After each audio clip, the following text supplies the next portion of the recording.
This story takes place in an alternate reality, a version of the world in which my girlfriend and I never met, and in which she never became my wife.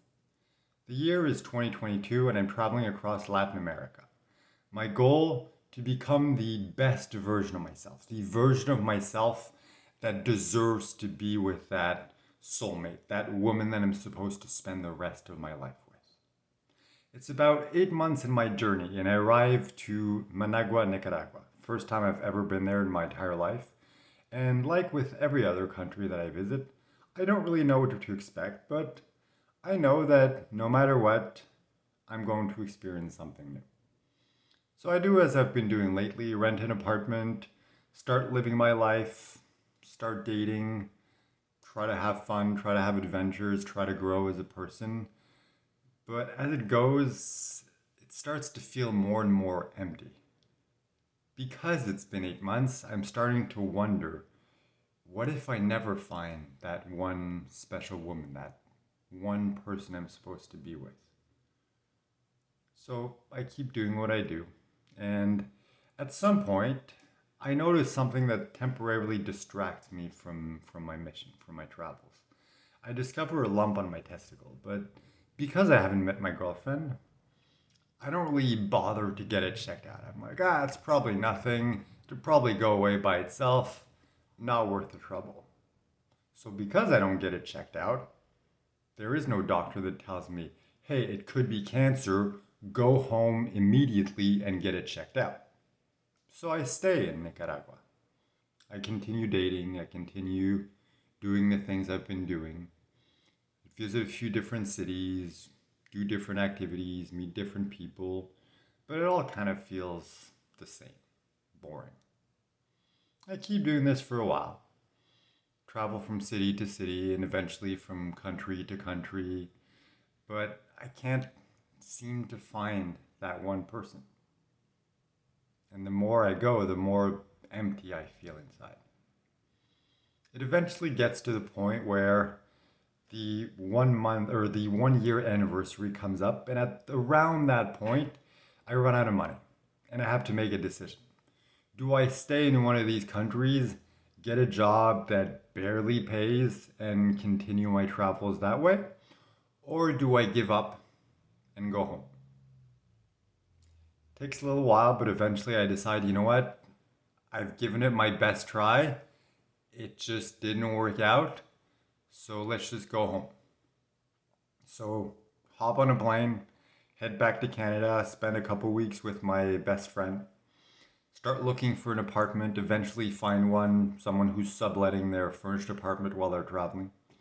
So I stay there for a while, start looking for a job, and a thought occurs to me. I'm like, what if I find a remote job? That way I can continue traveling the world and I can make money at the same time, so there's no issues of running out of money, and I can keep potentially doing this indefinitely. So I started looking for remote jobs, and there's a bunch of them because it's post-COVID, it's kind of the new world we're living in. Unfortunately, I very quickly discovered that having a remote job does not mean that you can work from outside the country. In fact, those jobs are very, very few and very far between. Most companies, even if you work remotely, refuse to let you leave the country while you're working for them. So, as a result of that, give up on that idea and just look for a normal job. I eventually find a job in construction, pays relatively well.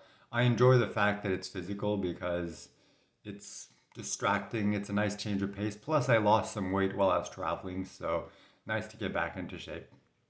So I do that for a couple months, and eventually I notice, hey, that lump on my testicle is gone, so I guess I was right. I guess nothing was wrong. It wasn't cancer.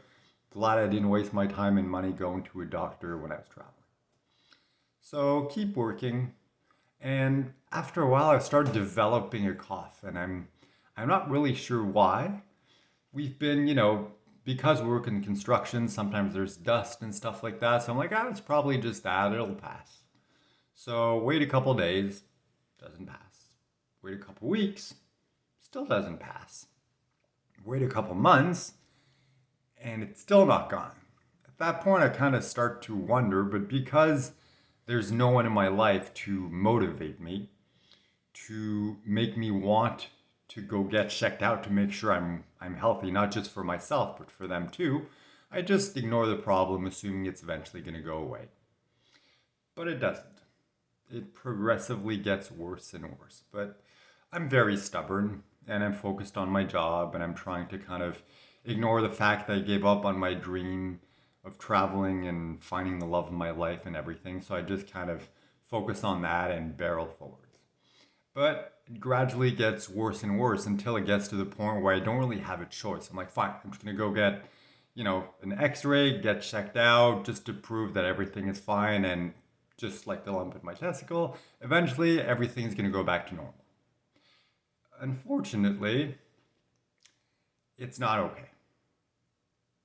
Takes a few weeks, but I eventually get a response and they say, hey, you have stage 4 cancer.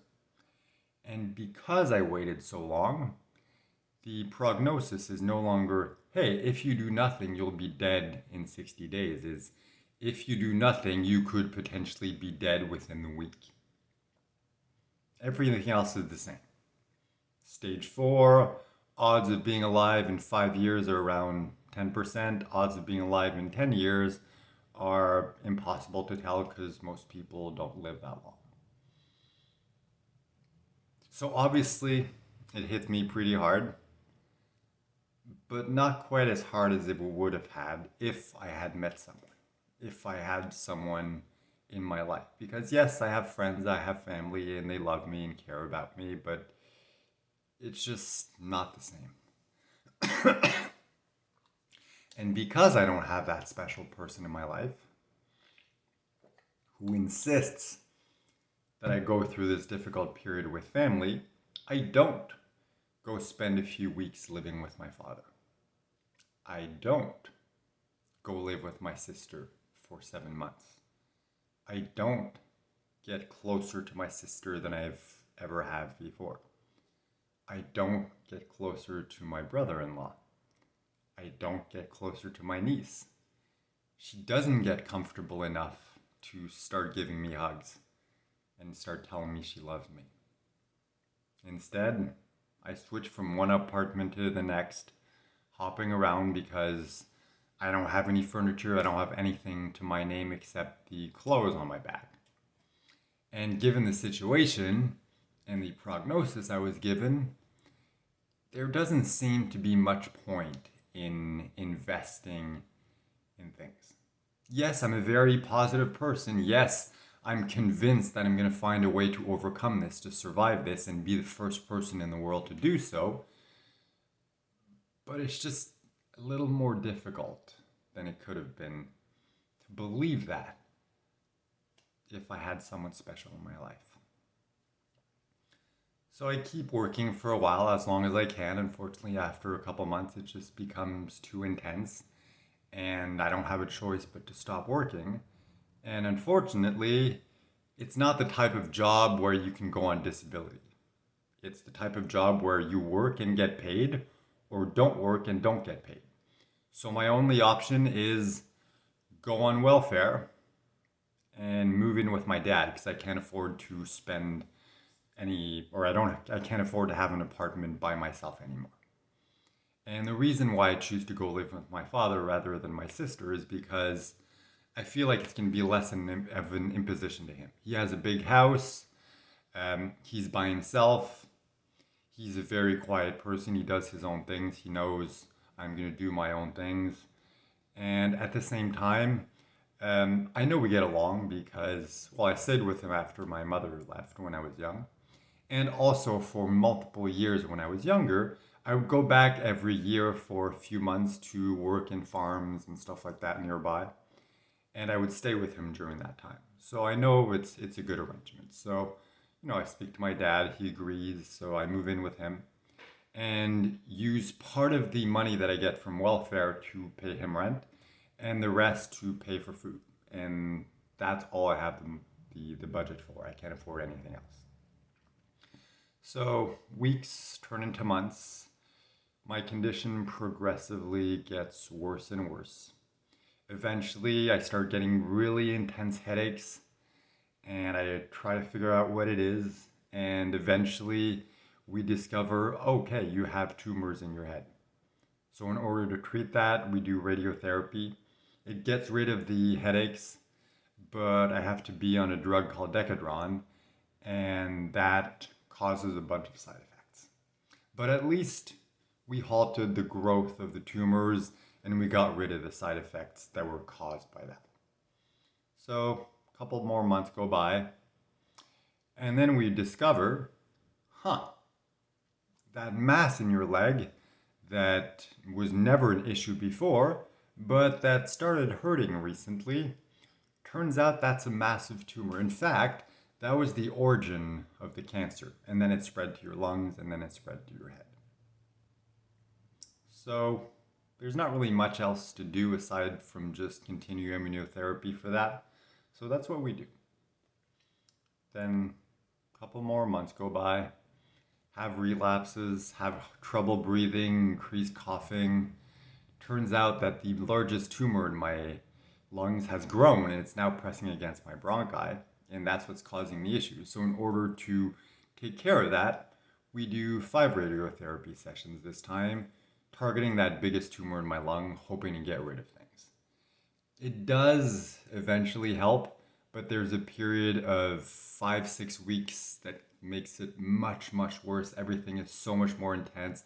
It's very difficult, and it just feels like it keeps adding on and adding on and adding on.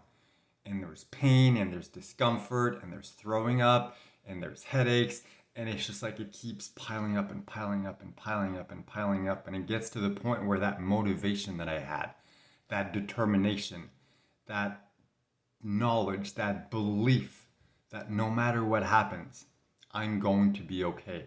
I will be that first person in the entire world to survive stage 4 of this cancer. It becomes so much more difficult to believe that. And as the weeks turn into months and I continue to suffer and things continue sucking, that resolve just slowly dissolves and goes away. And eventually, when I discover something else, something I realize, wait, I could potentially have anal cancer. So we do the tests like we did before, and we discover, yep, you have anal cancer. So now I have 4 different types of cancer. And it just gets to the point where I can't take it anymore. I don't have any reason to live. Sure, I have my friends, I have my family, they love me, I know they're going to be sad if I die, but I just can't do it anymore. I can't keep fighting. I have no reason. It's not like I met someone, I fell in love, got married, and I need to stay alive for them. I'm by myself, like I've always been. And I just feel like I wasted my life. And there's no point in fighting. What am I fighting for? So I just give up. I let the disease take me. Takes a few months, maybe a year, but eventually it just overpowers my entire body, my entire defenses, and I end up dying.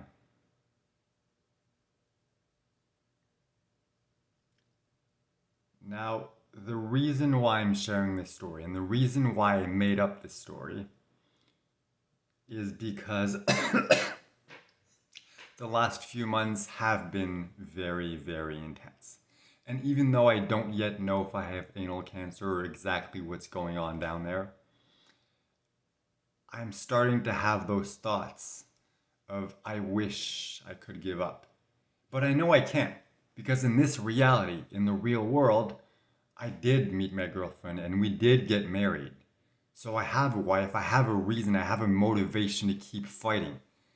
Giving up simply is not an option, no matter how bad sometimes I wish I could. But I know that if I hadn't met her, that if we didn't get married, if I wasn't in the current situation that I'm in, I know that I would not have the motivation to keep fighting. I know that I would eventually give up. I'm not sure exactly how long it would take. I'm sure the details would be slightly different than in the story that I just shared, but I know that it would happen eventually. And that's why I'm so grateful for my wife that we met, that she is the love of my life. She is my cure. She's my motivation. She's my reason for living. Because without her, I would either be dead or on my way to dying. So I want to say,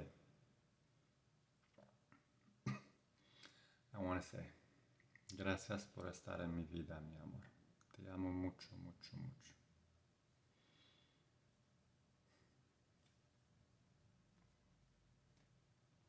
Of course, I miss it. Again.